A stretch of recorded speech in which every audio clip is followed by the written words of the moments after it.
हरे कृष्ण।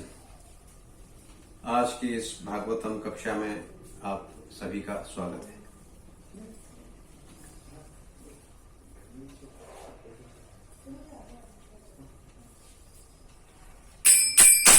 जय राधा माधव कुंज विहारी, जय राधा माधव कुंज विहारी, जय गोपीजन वल्लभ गिरिवरधारी, जय गोपीजन वल्लभ गिरिवरधारी, यशोदानंदन व्रज जन रंजन, यशोदानंदन व्रज जन रंजन, यमुना तीरावन चारी, यमुना तीरावन चारी, जय राधा माधव कुंज विहारी, जय राधा माधव कुंज विहारी, जय गोपीजन वल्लभ गिरिवरधारी, जय गोपीजन वल्लभ गिरिवरधारी, यशोदानंदन व्रज जन रंजन, यशोदानंदन व्रज जन रंजन, यमुना तीरावन चारी, यमुना तीरावन चारी, जय राधा माधव कुंज विहारी, जय राधा माधव कुंज विहारी। हरे कृष्ण। सर्वप्रथम मैं आप लोगों से क्षमा चाहूंगा। मुझे आदेश मिला था कि मैं कल की भागवतम क्लास भी दूं, कल मतलब यस्टरडे, लेकिन किसी कारणवश मैं वो नहीं कर पाया। उसके लिए मैं क्षमा प्रार्थी हूं।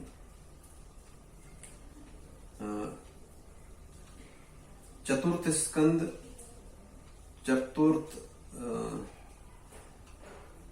चैप्टर 28 श्लोक, यहां तक श्याम रसिक प्रभु जी के मुंह से हमने अमृत पान किया है। इसके आगे आज हम कंटिन्यू करेंगे। मैं भागवतम स्टार्ट करूं उसके पहले आपके साथ एक छोटी सी कहानी शेयर करता हूं जो बचपन में मैंने सुनी थी। कछुआ और खरगोश की, दोनों एक जंगल में रहते हैं। दोनों के बीच में एक शर्त लगती है कि हम दौड़ लगाएंगे। आपको तो पता ही है, खरगोश बहुत तेजी से दौड़ता है, तो बहुत तेजी से दौड़ा और एक पेड़ के नीचे जाके सो गया।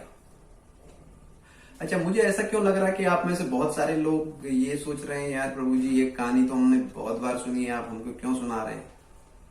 चलो दूसरी कहानी सुनाता हूं, वो शायद कम लोगों ने सुनी होगी। बंदर और मगरमच्छ वाली, जिसमें बंदर और मगरमच्छ के बीच में दोस्ती हो जाती है। तो वो उसको रोज काले काले जामुन खिलाता है मीठे, तो मगरमच्छ बड़ा खुश हो जाता है। एक दिन मगरमच्छ, अच्छा अभी भी कुछ लोग कह रहे हैं कि प्रभु जी ये कहानी भी सुनी हुई है, तो चलिए ये मैं कहानी नहीं सुनाता हूं आपको। तो कम से कम मुझे इतना तो ज्ञान हो गया है कि अभी आप लोगों को क्या पसंद है और क्या नहीं पसंद है। ये कहानियां मैंने आपको क्यों सुनाई, इसके पीछे एक मकसद है, एक लक्ष्य है।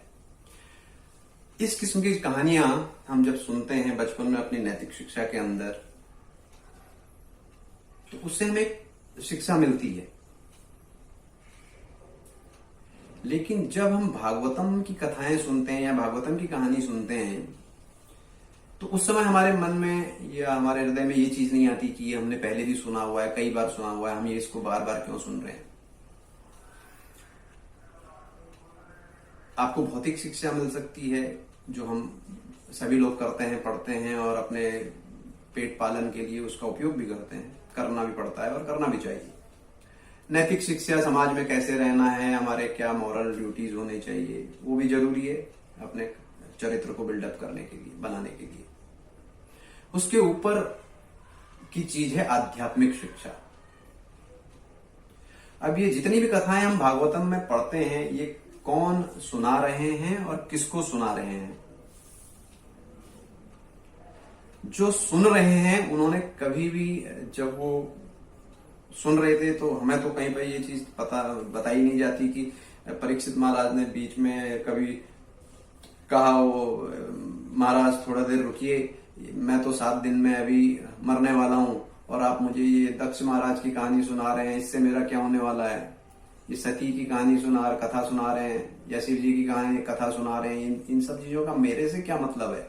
मैं तो अभी मरने वाला हूं 7 दिन बाद। कुछ मैं अपने भले के लिए आपसे पूछा, आप मेरे को ये कथाएं सुना रहे हैं। तो यही चीज समझने वाली है। हम लोग भागवतम जब सुनने को बैठते हैं तो पहला जो हमें मेडिटेशन करना चाहिए वो इस चीज पे करना चाहिए कि इसको कौन सुन रहा है। एक ऐसा व्यक्ति सुन रहा है जो 7 दिन में मरने वाला है। आज के समय में तो हमें ये भी पता नहीं रहता है, क्योंकि उन्हें श्राप मिला था तो उन्हें पता था। ये जमाने में तो हमें ये भी पता नहीं लगता है कि कब किसकी कैसे मृत्यु हो जाएगी। हालांकि हम काम ऐसे करते रहते हैं जैसे हमें हजारों साल जीना है। फिर भी मान लीजिए एक बार के लिए कि किसी को पता हो कि वो 7 दिन में मरने वाला है और उसको आप ये सब कथाएं सुनाएंगे, तो उसका पहला सवाल यही होगा, भाई मुझे ये सब कहानी क्यों सुना रहे हो भाई, कि ये दक्ष महाराज कौन थे या सती कौन थी या शिव जी कौन थे, इनसे मेरे को क्या लेना देना। भैया वकील के पास जाओ, मेरी बिल लिखवाओ, LIC ढूंढो, बैंक अकाउंट सेटल करो, जमीन जायदाद के कागज लाओ, बच्चों को जमीन बांट देते हैं, नहीं तो बाद में झगड़ा करेंगे। तो वो 7 दिन इसी में निपट जाएंगे और उसके बाद भी पता नहीं वो काम पूरे हो पाएंगे कि नहीं हो पाएंगे। तो ये चीज बहुत जरूरी है। जब हम भागवत की कथा सुनने बैठते हैं तो ये सबसे पहले सोचना है कि ये एक ऐसे आदमी को सुनाई जा रही है जिन्हें अपनी मृत्यु पता है और उन्होंने कभी क्रॉस क्वेश्चन नहीं किया या पूछा नहीं कि ये सब कथाएं आप मुझे क्यों समझा रहे हैं। कहने का मतलब है कि जब ये कथाएं सुन रहे हैं तो हमें उन्हें इस तरीके से सुनना है कि उसमें से हमें चरित्र ग्रहण करने हैं कि दक्ष महाराज कौन है, सती कौन है, शिव जी कौन है। जब उसमें से हम उन कैरेक्टर्स को ग्रहण करेंगे तब आध्यात्मिक लेवल पर हम जा पाएंगे। नहीं तो वो एक ज्यादा से ज्यादा बहुत ही क्या नैतिक स्तर पे हम लोग उस चीज को समझ सकते हैं। तो जैसा मैंने बताया अभी, प्रभु जी ने पिछले, अगर आपने कथाएं सुनी हो, उनकी कंटिन्यू सुन रहे हो, तो उन्होंने बताया था कि दक्ष जो है he is the personification of ईर्षा, जिसको मत्सर कहते हैं, षड्रिपु जो हम बोलते हैं। तो उसमें एक है ईर्षा, और ईर्षा जो है सबसे खतरनाक मानी जाती है। 6 के 6 षड्रिपु जो हैं खराब हैं, बट ये सबसे, क्योंकि ये एक ऐसी चीज है जो बिना आपके एफर्ट के कोई दूसरा एफर्ट कर रहा है। बाकी चीजों के लिए आपको एफर्ट करना पड़ेगा, इसमें एफर्ट कोई दूसरा कर रहा है, सफल कोई और हो रहा है, लेकिन आप ईर्षा कर रहे हैं, आपने कुछ नहीं किया, काम किसी और ने किया। सो इसीलिए इसको जो है थोड़ा ज्यादा खतरनाक माना जाता है। और इसको आप कह सकते हैं कि ये ईर्षा ही नहीं, ये जो षड्रिपु हैं सारी अंदर की चीजें हैं। तो अंदर की चीजें, बाहर से कोई चीज हमला करती है तो उसका तो हम इलाज ढूंढ भी सकते हैं, लेकिन जो अंदर से चीजें हमला करती हैं, जैसा आपने सुना भी होगा, किसी देश के लिए भी बाहरी शक्ति से आप लड़ सकते हो, अगर अंदर से ही चीजें खराब होंगी तो देश खोखला हो जाएगा। ऐसे हमारे शरीर के संबंध में भी है।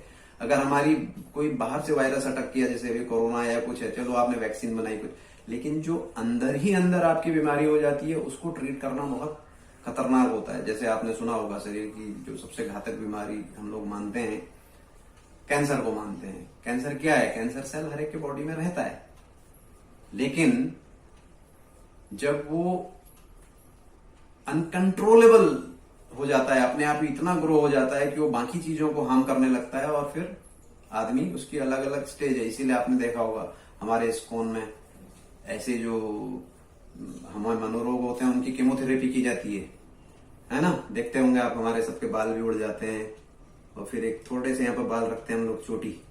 ये जैसे हॉस्पिटल में भर्ती करते हैं तो दवा डालने के लिए यहाँ पर लगा के छोड़ देते हैं ना, तो ऐसे ही हमने भी ये सिर पे लगा के छोड़ा है, जहां से कि हमारी उस कैंसर, ये जो मनोरोग हैं 6 षड्रिपु, इनका इलाज किया जाता है, कीमोथेरेपी।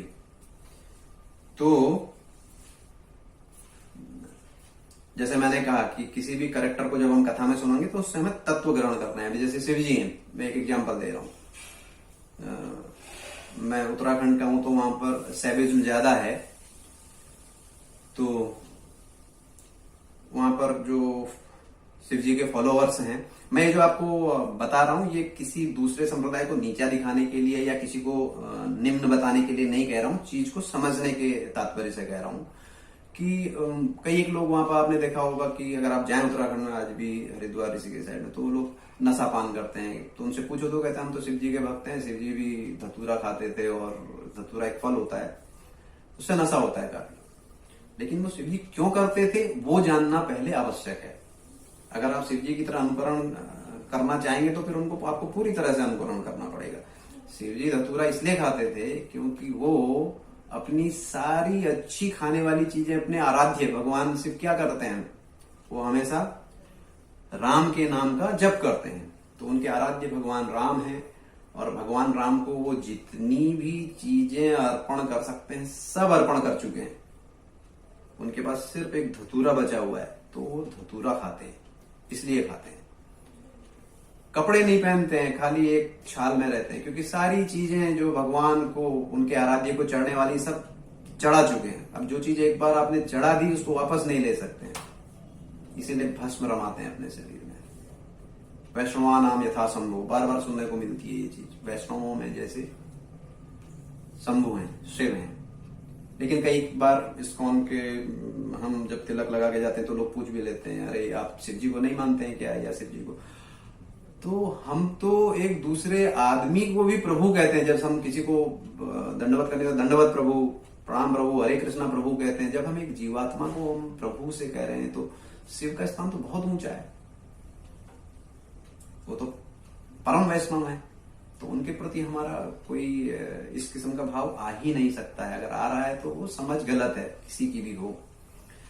तो यहाँ पर जो मैंने आपको ये सब बातें बताई, इनका तात्पर्य यही था कि जब हम कथा सुनने बैठते हैं कभी भी भागवतम की, तो पहले हमारी मन स्थिति को हमें सही करना है कि ये कथा चल रही है और इसको सुनने वाले व्यक्ति का 7 दिन में, तो उसका जब आप सुनेंगे तो आपका एब्जॉर्प्शन उसमें ज्यादा होगा। वरना आप उसमें भौतिक शिक्षा, नैतिक शिक्षा ले पाएंगे, आध्यात्मिक शिक्षा लेने में तकलीफ हो जाएगी। तो हम लोग स्टार्ट करेंगे, उसके पहले मंगलाचरण कर लेते हैं। ओम अज्ञानतिमिरान्धस्य ज्ञानाञ्जनशलाकया चक्षुरुन्मीलितं येन तस्मै श्री गुरुवे नमः। श्री चैतन्य मनोभीष्टं स्थापितं येन भूतले स्वयं रूप कदा मह्यं ददाति स्वपदान्तिकम्। वन्देऽहं श्रीगुरु श्रीयुतपदकमलं श्रीगुरून् वैष्णवांश्च श्रीरूपं साग्रजातां सगण रघुनाथान्वितं त्वं सजीवं सावधूतं सावधूतं परिजन सहितं कृष्ण चैतन्यदेवम्। श्री राधा कृष्ण पदां सगण ललिता श्री विशाखानितां च। नमो विष्णुपादाय कृष्ण पृष्ठाय भूतले श्रीमते भक्ति वेदांत स्वामी निधि नामिने। नमस्ते सारस्वते देवे गौरवाणी प्रचारिणे निर्विशेष शून्यवादी पाश्चात्य देश तारिणे। नमो महावदन्याय कृष्ण प्रेम प्रदायते कृष्णाय कृष्ण चैतन्य नामिने गौरितुसे नमः। हे कृष्ण करुणा सिंधु दीनबंधु जगतपते गोपेश गोपिका कांत राधा कांत नमोस्तुते। तप्त कांचन गौरांगी राधे वृंदावनेश्वरी वृषभानुसुते देवी प्रणमामि हरिप्रिये। वाञ्छाकल्पतरुभ्यश्च कृपा सिन्धुभ्येव च पतितानां पावनेभ्यो वैष्णवेभ्यो नमो नमः। जय श्री कृष्ण चैतन्य प्रभु नित्यानंद श्री अद्वैत गदाधर श्रीवासादि गौर भक्त वृंद। हरे कृष्ण कृष्ण कृष्ण हरे हरे, हरे राम राम राम हरे हरे। तो हम इस धारा प्रवाह को आगे बढ़ाएंगे। मुझे माफ करिएगा, मेरा संस्कृत का प्रोनाउंसिएशन उतना अच्छा नहीं रहेगा, लेकिन आप पढ़िएगा। यह है चतुर्थ स्कंद अध्याय 4 और 29वां श्लोक। अहो अनन्तम्यं महादस्य पश्यत प्रजापतेर्यस्य चराचरं प्रजा जहाव शून्य द्विमतात्मजा सती मनस्विनी मन मभीक्षणं मर्हति। शब्दार्थ अहो ओह, अनात्म्यम उपेक्षा, महत भारी, अस्य दक्ष की, पश्यत जरा देखो तो, प्रजापते प्रजापति, यस्य जिसकी, चर अचरम समस्त जीवात्माएं, प्रजा संतान, जहो त्याग दिया, असून अपना शरीर, यत जिससे, विमाता अनादरित, आत्मजा अपनी पुत्री, सती मनस्विनी स्वेच्छा से, मानम आदर सम्मान, अभीक्षणम बारंबार, अर्हति योग्यता रखती थी। अनुवाद श्रील ऐसी भक्ति वेदांत स्वामी श्रील प्रभुपाद द्वारा। यह आश्चर्यजनक बात है कि प्रजापति दक्ष, जो समस्त जीवात्माओं का पालनहार है, अपनी पुत्री सती के प्रति इतना निरादरपूर्ण था कि उस परम साध्वी एवं महान आत्मा ने उसकी उपेक्षा के कारण अपना शरीर त्याग दिया। तात्पर्य, यहाँ पर अनात्म्य शब्द महत्वपूर्ण है। आत्म्य का अर्थ है आत्मा का जीवन।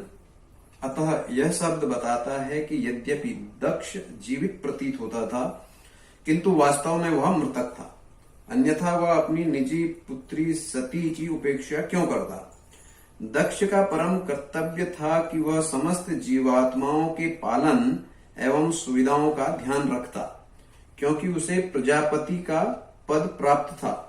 तो फिर उसने अपनी पुत्री की क्यों कर उपेक्षा की, जो इतनी साध्वी थी और अपने पिता से सभी प्रकार का आदर पाने की अधिकारिणी थी।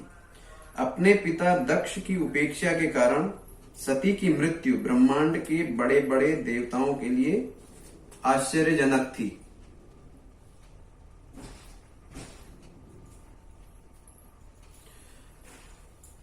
तो जैसा प्रभु जी बता रहे थे कि दक्ष जो हैं वो ईर्ष्या या मत्सर के मूर्तिमान स्वरूप हैं।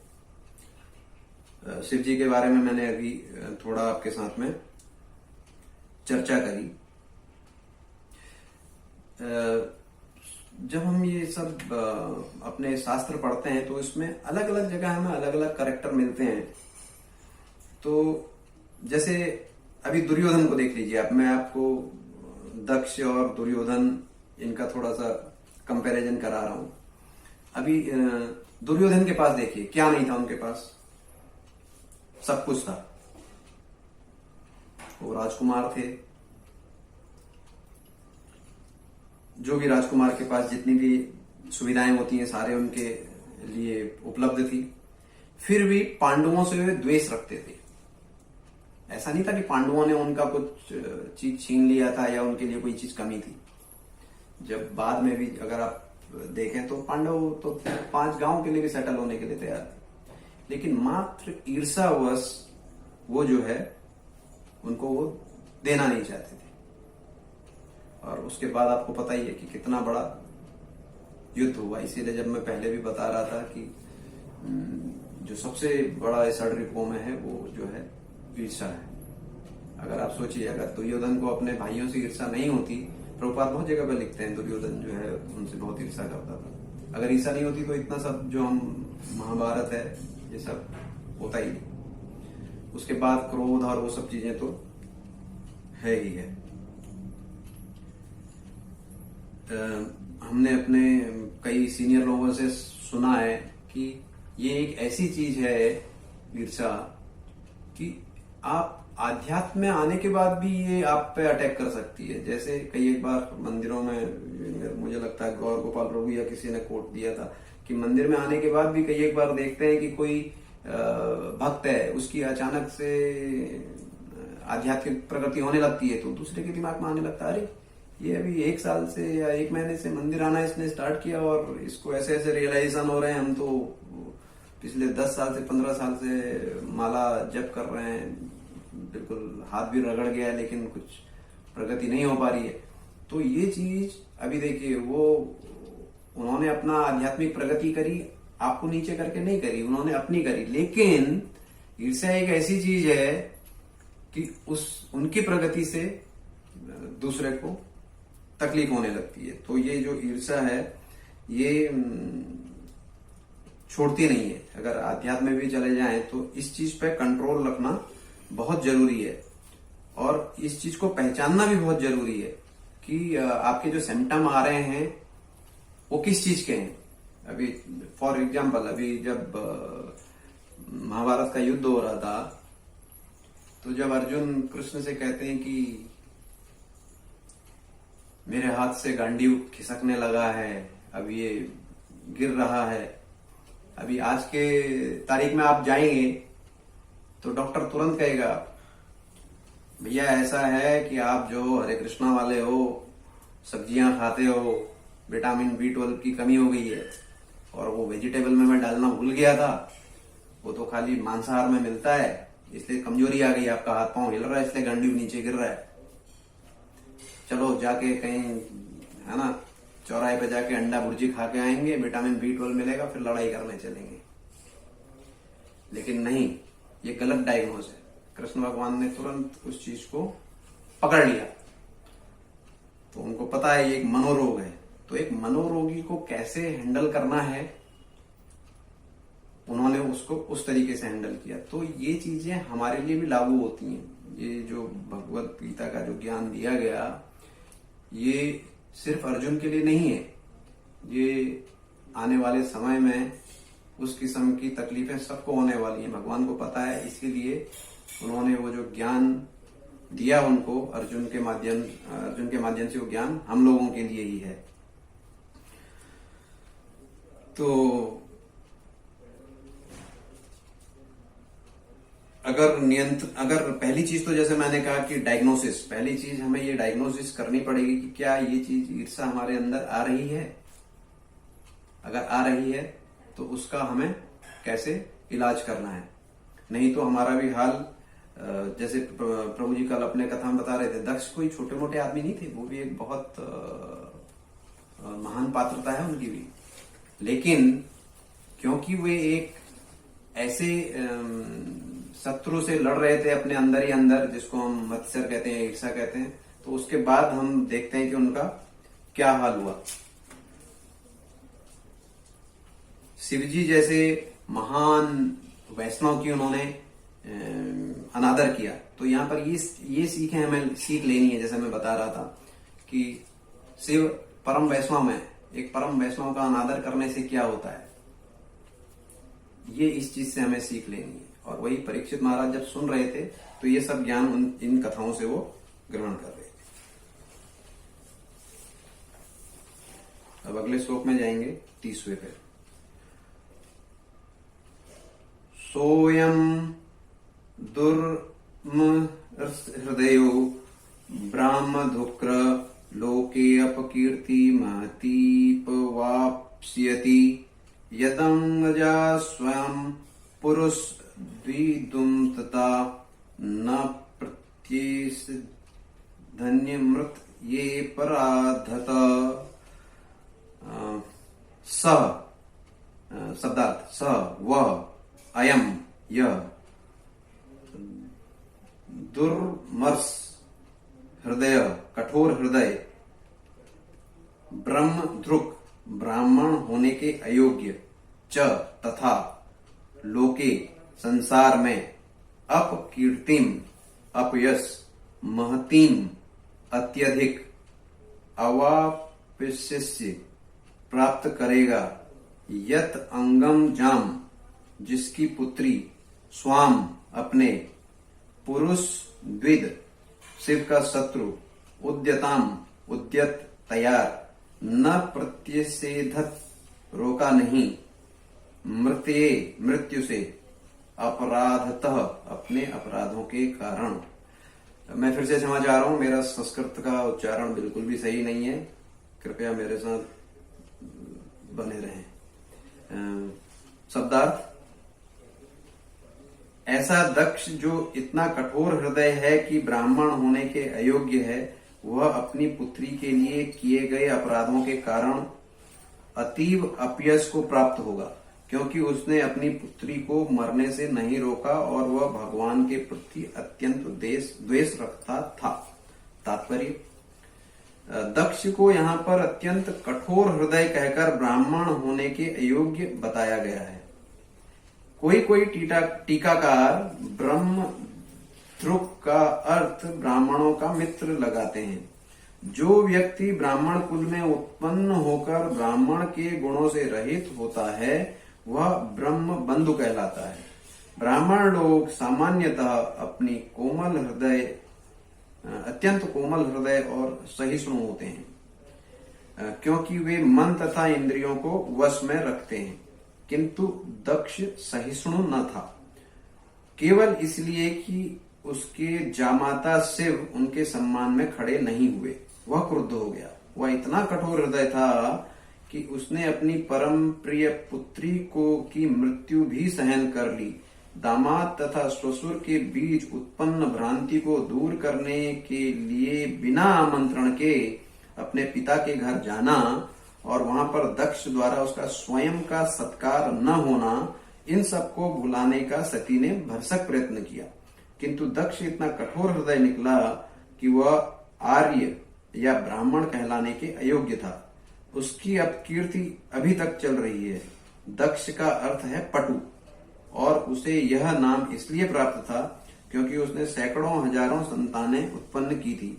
जो लोग अत्यंत विषयी और भौतिकतावादी हैं, वे इतने कठोर हृदय हो जाते हैं कि वे अपनी तनिक भी मान हानि होने पर अपनी संतान की मृत्यु को भी सहन कर सकते हैं। इसमें दो चार चीजें हैं जो हम थोड़ा हाईलाइट करेंगे।